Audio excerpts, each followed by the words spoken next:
May mag-asawang piloto ang bagong kasal, at gusto nila mag-honeymoon gamit ang kanilang eroplano, pero bago sila makarating, nasiraan ang eroplano at kailangan nilang mag-crash landing sa isang isla.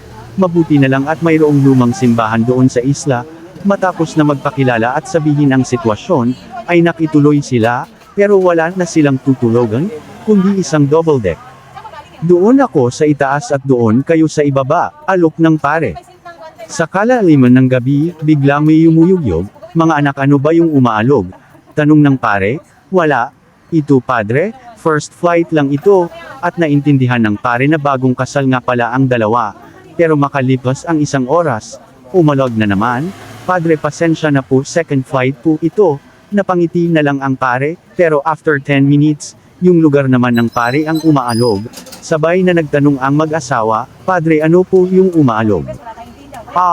Doc, wag ninyo akong intindihin. Solo flight ito, hehe.